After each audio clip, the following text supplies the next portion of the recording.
Hey guys, welcome back to the Speaker's Edge podcast, a podcast specifically designed to help you to learn from some of the world's very best speakers and communicators so you can learn to master your message and inspire your audience every single time you speak. I'm your host for this podcast, Roddy Galbraith, and if you want to become a better communicator, which I hope you do, then you're in the right place, because on every episode we build on the simple idea that communication is a learnable skill, and it's a skill that you definitely want to learn. You should learn, I think, because it will do more for you, more for your business, more for your career, more for your self-confidence than any other skill you can develop. Because as a species, human beings are better together and we're stronger together. And in fact, we need each other. And for us to get along, we really need to be able to communicate. And so it's no exaggeration to say that getting better at communicating with other human beings is a great skill to develop, and getting better as a communicator really is getting better at life. So we're going to talk about one way that you can do that in today's episode. We're going to look at how you can go from good to great. We're going to look at specifically 6 questions that you can ask that are going to help you do that. But before we get to that, if you haven't downloaded the companion resources, then simply go to maxwellleadership.com/the Speaker's Edge. You can download the companion resources. And if you enjoy the show, we'd love it if you rate and review the show. If you enjoy the episode, we'd love it if you rate and review and recommend it maybe too. Thank you very much. All right, so tomorrow I'm off on the city tour with Chris Robinson from the Maxwell Leadership Certified Team. We're going to Dallas, Nashville, Chicago, Toronto, Washington, West Palm Beach. Very exciting. Going to see many Maxwell Leadership Certified Team members there. So really excited about that. It's great to see so many people coming in from all over the world. It's such a global community, but so many people coming in and staying plugged in and looking at how they can continue to get better and better and better. And one way that we can do that is to ask great questions. And so I thought that would be good for us to talk about today. If you want to get good as a speaker, then these are 6 questions that you can ask yourself that are going to help you do that, help you get good as a speaker. And if you're already good and you want to be great, then I think the same 6 questions are going to help you go from good to great. All right, let's dive in then to question number 1. Question number 1 to help you become good as a communicator is, can I do this? Can I do this? And this is a good question for us to start with, isn't it? Can I do this? And if you're the sort of person that likes to take notes, make a list of all the questions, and I'm going to give you a key word that help you remember the question as well. So the key word for this one is fear. Can I do this? Because very often we're afraid that we're going to mess up, aren't we? And this is a natural question to ask ourselves, really, if you think about it, because we want to make sure that we can do it before we try, don't we? We don't want to look foolish. We don't want to make any silly mistakes. We don't want to waste the audience's time, and we definitely don't want to bomb in front of the audience, do we? So we need to ask ourselves, are we able to do this? Can I do this at the beginning? This is a good question to ask. And the key word that's going to help us remember this question is fear. Okay, so that's question number 1. Can I do this? Question number 2 then is, what will I say? If I decide I'm going to do it, then what am I going to say when I get there? So question number 2, what will I say? And the key to help you remember this, the key word is information. What information am I going to share with my audience? So that's another good question. Don't stand up to speak until you've got something to say. And when you've said it, sit down again. Don't keep talking. If you've run out of information, don't keep talking. So this is a good question to help us think about, what are we going to say? What is our message? Got to have something to say before you stand up to speak. In fact, John says content is king, doesn't he? Content is king. You've got to have something to say. What's the information that you're going to share? So this is a good question for us to ask. So it's 2 questions, they build on each other. The first one, can I do this? And the key word there is fear. And then the second question is, what will I say? If I'm going to do this, what will I say? And the key word there is information. All right, we're off to a good start. Let's look at question number 3 then. You ready? Question number 3, what will they think of me? What will they think of me? And the key word here is rejection. Because very often we are worried about what people think about us, aren't we? We want to do a good job and we don't want them to negatively evaluate us in their mind. And so rejection is a good way to kind of capture the essence of the question. This is a good question, if for nothing else, self-preservation, right? Because unless you've been professionally trained, if you're going to go out and speak and you bomb, then very often there's a big emotional price to pay for that. And you carry that failure, if you like, with you, unless you're able to frame it in the right way, unless you're able to control the way that you think about it. Because John says failure is not fatal as long as it's not final, as long as you don't give up. So it's not really failure. As long as you keep going, then it can be very useful information, if you like, because you're gathering information about the process. Now, it may be that there's nothing that you could have done to change the outcome if you feel like it didn't go well. It may be for reasons beyond your control, but it may be that there's something that you can learn about your preparation and your process. So it could be good information. It's a bit like nobody wants customers that complain, but those customers that are complaining can really help you get better, can't they? If you send out questionnaires or feedback forms, no one wants bad scores, but even though it's unpleasant sometimes to read people's perception or what they think about your service, it can help you get better as long as you hold it in the right frame of mind and you do something about it. You do something about it. So I think bombing as a speaker, it's a very emotive word, isn't it? But it can give us good information about our process if it's held in the right context. So it's not as bad as you think. So that's question number 3. All right, question number 4 then. You ready? How can I impress them? How can I impress them? And the key word here is impress. Because we want to do a good job, don't we? We want to give a good account of ourselves. We want to make an impact on our audience. And so if we can impress them, we think that that is going to be first prize. That's going to be first prize. So how can I impress them? And the key word impress here is a neat question for us to ask ourselves, number 4.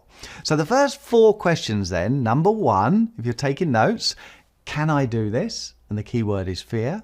Number 2, what will I say? And the key word is info. Number 3, what are they going to think of me? And the key word here is rejection.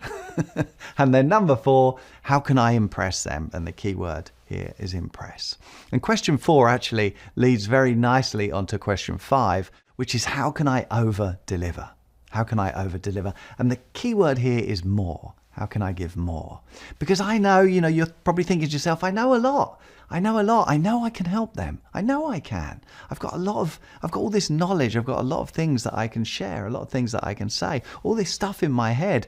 And if I can just get everything I know into their head, then it's really going to help them. I can really over-deliver. Then they're definitely going to be impressed with me. Then they're definitely going to accept me. Makes sense, doesn't it? So question number 5, if you want to do a good job, how can I over-deliver? That's a good question to ask yourself. And then finally, question number 6, how long should I prepare? How long should I prepare? Because I want to do a good job, but my time is important. So how long should I prepare? And the key word there is my time. My time. How long should I prepare? How much of my time should I use? Because time is my most precious resource. We say that to ourselves all the time, don't we? This is my most important resource, my most precious resource. And I don't want to be a perfectionist and spend ages on this if there's no need to do that. So how much time should I spend? It would be useful to know. If I'm going to speak for 20 minutes, how much of my time should I invest in the preparation?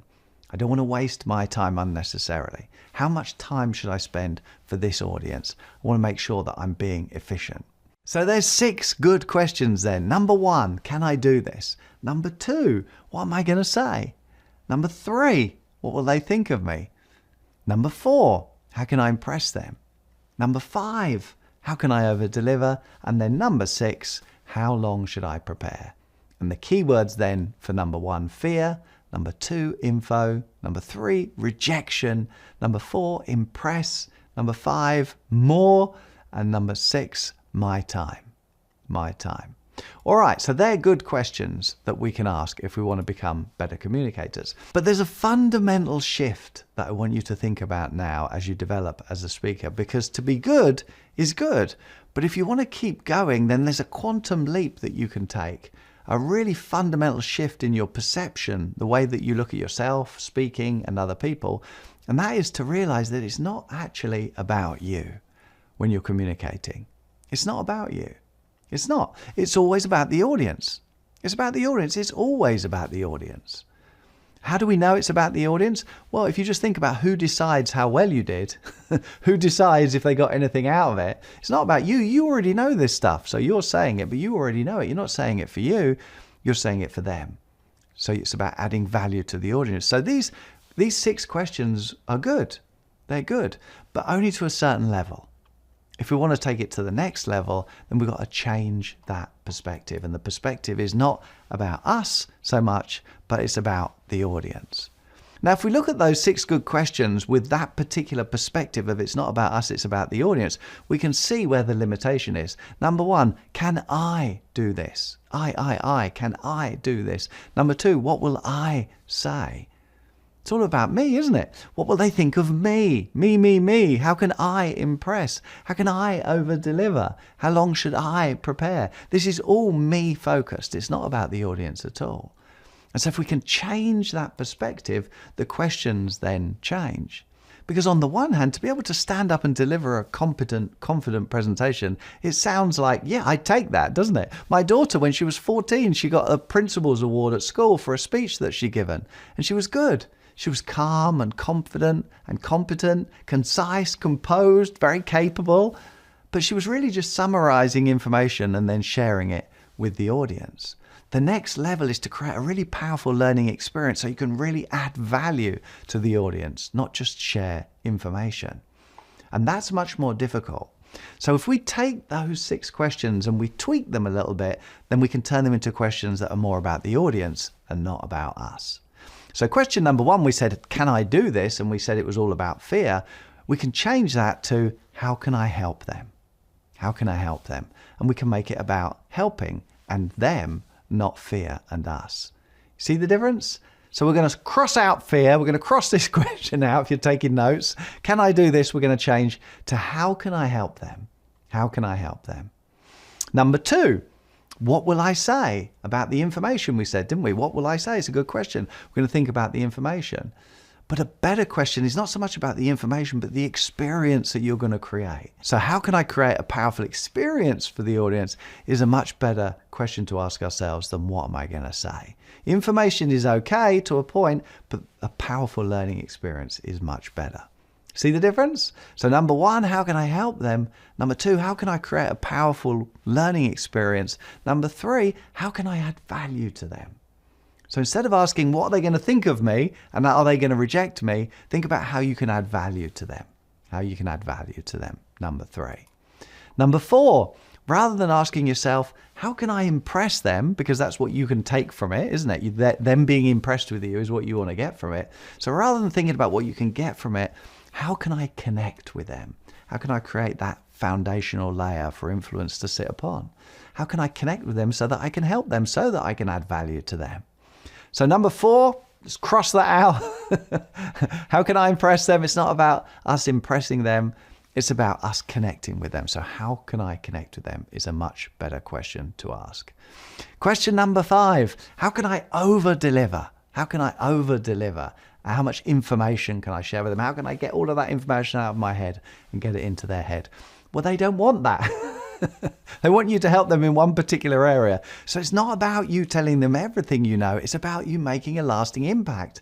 So it's not about more, actually. It's about less.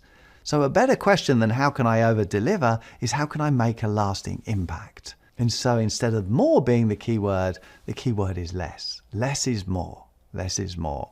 And then finally, number 6, how long should I prepare? How much of my time should I use for this audience? So how long should I prepare and my time? A better question to ask is really, it's not about you and your time, it's about them and their time. So how can I make the best use of their time? Remember, if you're speaking to 100 people, for every second you're talking, you're consuming 100 people seconds. So it's not about your time, it's about their time. How do you treasure every precious second of their time? By spending your time to bring value to that time. So it doesn't matter whether it's an hour or 10 hours or 100 hours, you've got to add value to them. Otherwise, you're not going to be effective as a communicator. So it's as long as it takes for you to add value to them with the time that you sensibly have available. So it's not a certain amount. I'm going to speak for an hour, therefore I should spend at least 2 hours preparing. You need to spend as much time as you need to spend to add value to them. And so it's not about your time, it's about their time. You see the difference? So to take our speaking then, not just to good, but from good to great, the first question we want to tweak a little bit to make it much more powerful, help us take that quantum leap forward with our communication, is how can I help them? How can I help them? Number 2, how can I create a powerful learning experience for them? A really powerful learning experience for them. Number 3, how can I add value to them? How can I add value to them? Number 4, how can I really connect with them? Create that foundational layer. How can I connect with them? Number 5, how can I make a lasting impact? And number 6, how can I make this the absolute best use of their time? And if you do one of these things, it's going to make a big difference. But if you do all 6, then it's going to make an extraordinary difference to your impact as a communicator. All right, before we wrap up then, I just want to quickly tell you about the Maxwell Leadership Certified Team. You hear me talk about it all the time. If you're interested in being a coach, a speaker, a trainer, you want to develop your leadership skills, or really you just want to move your career forwards, then it could be a great next step for you. It's so much more than just speaking and communication, but as speaking and communication is my lane and my responsibility on the team, then that's what I talk mainly about. And so if you're interested in developing your speaking, it really is a no-brainer. I've been working with John Maxwell on the Maxwell method of speaking since 2010.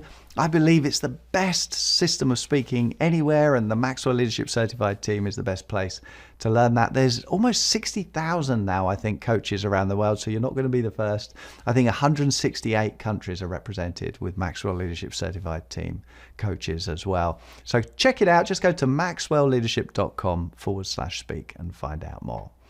All right, guys, that's it for this week. Don't forget to download those companion resources, as I said. Just go to maxwellleadership.com/The Speaker's Edge. And remember, communication is one of the most important skills that you can develop, and it's a learnable skill, so you can develop it. Keep learning, and you'll learn to master your message and inspire your audience every single time you speak. Thanks for listening today. Look forward to seeing you in the next episode. Lots of love. Take care. Bye-bye. God bless.